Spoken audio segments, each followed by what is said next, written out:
महाराष्ट्र के deputy chief minister इस तारीखी शहर को आए थे और आकर गैर जरूरी मेरा नाम अपनी जबान पर लाए। हाँ, देवेंद्र फडणवीस बोले, सुनो ओवैसी, ए देवेंद्र फडणवीस,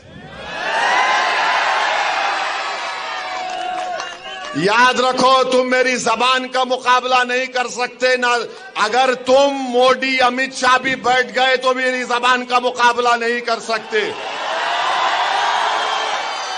इन्होंने क्या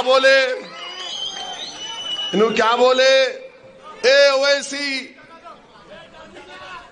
वो क्या बोले, ये वोट जिहाद, धर्म युद्ध।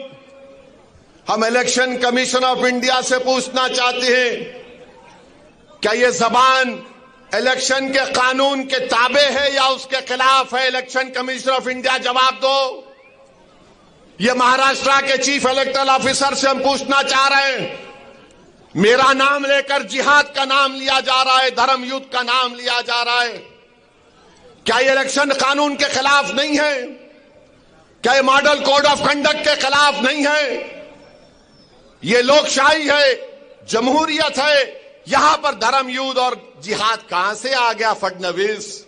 खैर, तुमने बोला, अब तुमको खुजली होगी अब जब मैं बोलूंगा यहां से। अब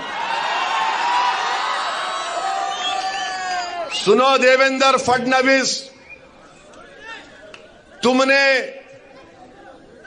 कई एमएलएस को खरीद लिया, चोरी कर ली, तो तुमको क्या बोला जाए? डाकू बोला जाए या चोर बोला जाए?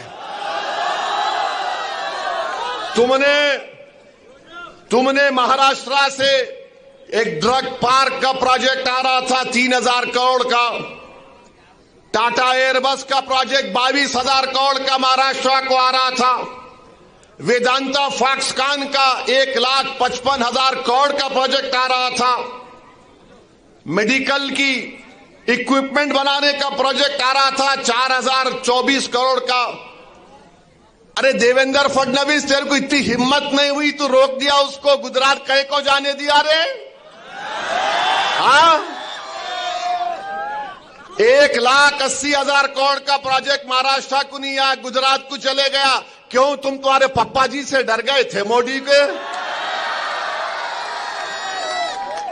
ये फिर आप देखो, और हम बताना चाह रहे हैं, फडणवीस ये समझते हैं क्योंकि वो फडणवीस हैं तो असदुद्दीन ओवैसी को दबा सकेंगे, क्योंकि वो फडणवीस हैं तो ये चाहते हैं कि लोग उनके पैरों के पास बैठ जाएं। वो फडणवीस हैं तो ये समझते हैं कि वो मुझे जिहाद या धर्म युद्ध के नाम से पुकारेंगे। वो फडणवीस हैं तो समझते हैं कि मैं असदुद्दीन ओवैसी को नीचे गिराऊंगा। अरे देवेंद्र फडणवीस, तुम जिस चीज को लाना चाहते ना औरंगाबाद में, वो चीज कभी नहीं आएगी इंशाअल्लाह ताला। मैं लिख के रख रहा हूं, वो इसलिए नहीं आएगी फडणवीस क्योंकि बाबा साहेब अंबेडकर ने जो संविधान बनाया उसमें फडणवीस भी बराबर है, ओवैसी भी बराबर है, कोई ऊपर कोई नीचे नहीं है।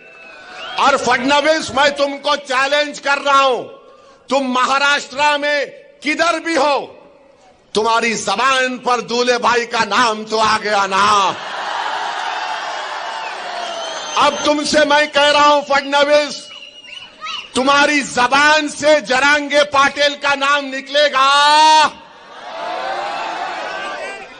जरांगे पाटिल का नाम निकलेगा फडणवीस, तुम्हारी जबान लड़खड़ा जाएगी जरांगे पाटिल का नाम लेने से। बोलो, हिम्मत है तो बोलो फडणवीस, जरांगे पाटिल बोलो। तुम नहीं बोलेंगे? बोलेंगे नहीं, ओवैसी बोल सकता हूं, दूल्हे भाई है,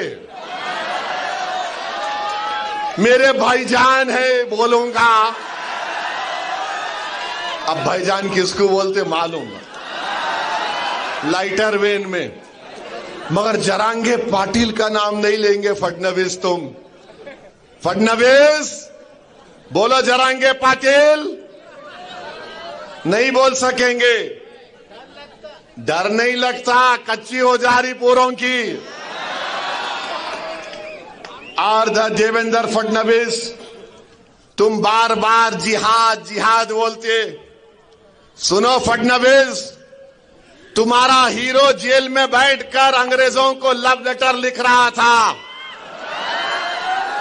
हमारे उलमाए किराम माल्टा की जेल में और जेल के मैदान में मौलाना हुसैन अहमद मदनी, मौलाना महमूद उल हसन अंग्रेजों के सामने झुके नहीं, सीना तान कर खड़े हो गए। सुनो फडणवीस, अल्लामा फजल कैराबादी काला पानी की जेल में थे। अल्लामा फजल कैराबादी ने अंग्रेजों से कोई सौदा नहीं किया। सुनो फडणवीस, 1820 के बाद इस मुल्क की आजादी की लड़ाई में सबसे पहला फतवा किसने दिया? हमारे मदरसों के जिम्मेदारों ने दिया, जिहाद का फतवा दिया।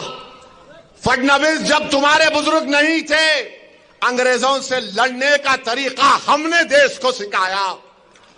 हमने बताया कैसे अंग्रेजों को भगाया जा सकता है। तारीख गवाह है कि दिल्ली की जामा मस्जिद से लेकर वो जो पंजाब का पाकिस्तान का बॉर्डर है मौजूदा, उन झाड़ों और पेड़ों पर हमारे उलमाए किराम की लाशें फकर से लटक रही थी। वो लटक तो रही थी मगर पुकार पुकार कर पैगाम दे रही थी तुम जैसे फडणवीस लोगों को कि देखो, इस देश से हमने मोहब्बत की और इस देश को आजाद कराने के लिए हमने अपना सब कुछ कुर्बान कर दिया। आज फडणवीस बोलते जिहाद। फडणवीस, तुमको जिहाद, फडणवीस क्या बोले? वोट जिहाद।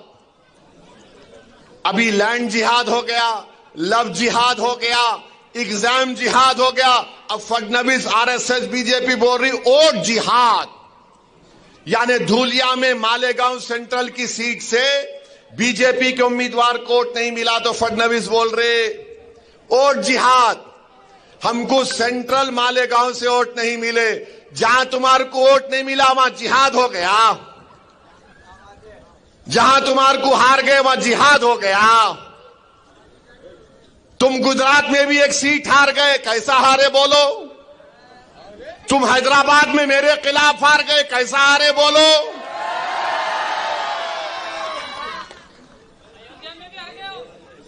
अयोध्या में भी हार गए। अम्मा, अब नहीं बोलता, इससे आगे मैं। बोलो फडणवीस, कैसा हारे? मोदी की मेजॉरिटी कितनी कम हो गई? बहुत कम हो गई मोदी की। कुछ भी अच्छा नहीं बना रहे उन्होंने। अब बोलो, मगर मेरे भाई मालेगांव सेंट्रल की बात फडणवीस ने की। 1818 में